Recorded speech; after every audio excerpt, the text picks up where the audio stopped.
Sourate 35. Fatir, le Créateur. Au nom d'Allah, le tout miséricordieux, le très miséricordieux. Louange à Allah, Créateur des cieux et de la terre, qui a fait des anges des messagers dotés de 2, 3 ou 4 ailes. Il ajoute à la création ce qu'il veut, car Allah est omnipotent. Ce qu'Allah accorde en miséricorde aux gens, il n'est personne à pouvoir le retenir, et ce qu'il retient, il n'est personne à le relâcher après lui. Et c'est lui le puissant, le sage. Ô hommes, rappelez-vous le bienfait d'Allah sur vous. Existe-t-il en dehors d'Allah un créateur qui du ciel et de la terre vous attribue votre subsistance? Point de divinité à part lui. Comment pouvez-vous vous détourner de cette vérité? Et s'il te traite de menteur, certes on a traité de menteur des messagers avant toi. Vers Allah cependant tout est ramené. Ô hommes, la promesse d'Allah est vérité. Ne laissez pas la vie présente vous tromper, et que le grand trompeur Satan ne vous trompe pas à propos d'Allah. Le diable est pour vous un ennemi. Prenez-le donc pour ennemi. Il ne fait qu'appeler ses partisans pour qu'ils soient des gens de la fournaise. Ceux qui ont mécru auront un dur châtiment, tandis que ceux qui croient et accomplissent les bonnes œuvres auront un pardon et une grosse récompense. Et quoi? Celui à qui on a enjolivé sa mauvaise action au point qu'il la voit belle? Mais Allah égare qui il veut et guide qui il veut. Que ton âme ne se répande donc pas en regret pour eux. Allah est parfaitement savant de ce qu'il fabrique.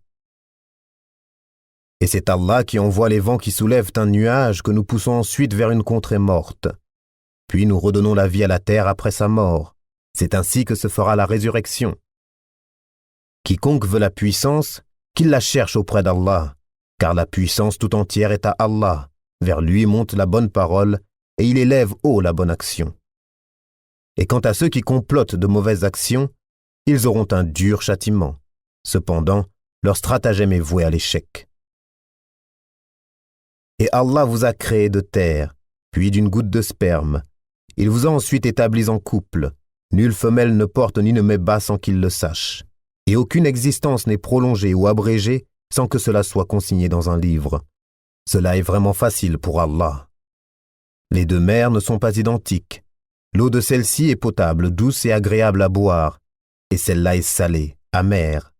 Cependant, de chacune, vous mangez une chair fraîche et vous extrayez un ornement que vous portez. Et tu vois le vaisseau fendre l'eau avec bruit, pour que vous cherchiez certains des produits de sa grâce. Peut-être serez-vous reconnaissant. Il fait que la nuit pénètre le jour et que le jour pénètre la nuit. Et il a soumis le soleil et la lune. Chacun d'eux s'achemine vers un terme fixé. Tel est Allah, votre Seigneur. À lui appartient la royauté. Tandis que ceux que vous invoquez en dehors de lui ne sont même pas maîtres de la pellicule d'un noyau de date. Si vous les invoquez, ils n'entendent pas votre invocation.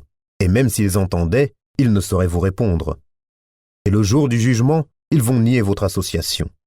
Nul ne peut te donner des nouvelles comme celui qui est parfaitement informé. Ô homme, vous êtes les indigents ayant besoin d'Allah, et c'est Allah, lui, qui se dispense de tout, et il est le digne de louange. S'il voulait, il vous ferait disparaître et ferait surgir une nouvelle création, et cela n'est point difficile pour Allah. Or, personne ne portera le fardeau d'autrui, et si une âme surchargée de péché appelle à l'aide, rien de sa charge ne sera supporté par une autre, même si c'est un proche parent.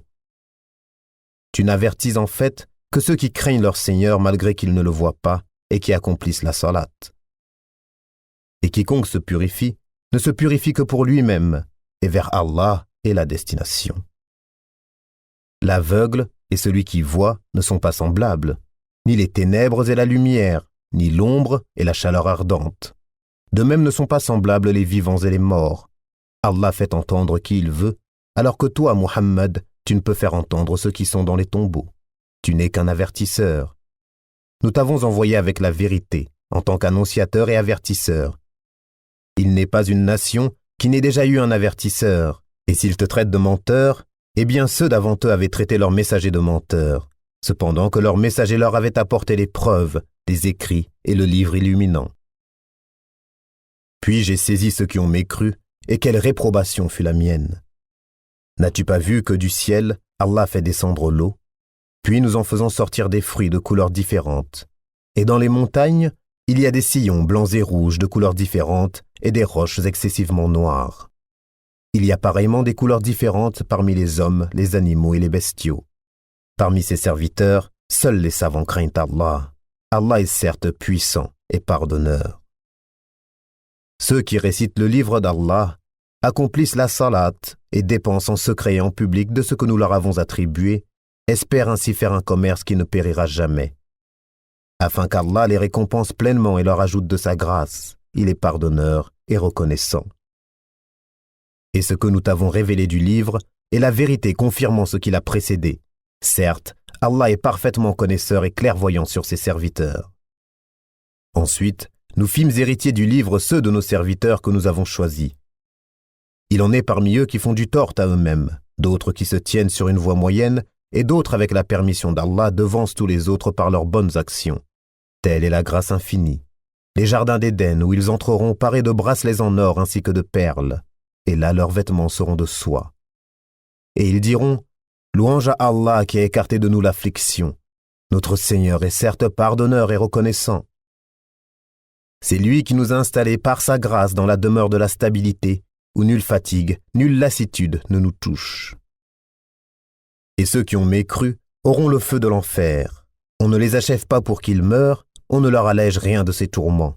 C'est ainsi que nous récompensons tout négateur obstiné. Et là ils hurleront, « Seigneur, fais-nous sortir, nous ferons le bien contrairement à ce que nous faisions. » Ne vous avons-nous pas donné une vie assez longue pour que celui qui réfléchit réfléchisse?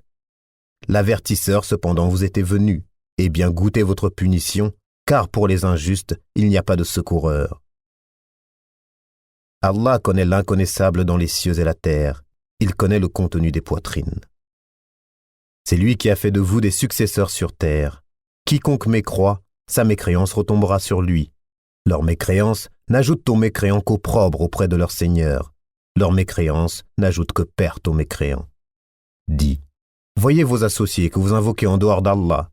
Montrez-moi ce qu'ils ont créé de la terre. Ont-ils été associés à la création des cieux, ou leur avons-nous apporté un livre qui contienne des preuves pour ce qu'ils font?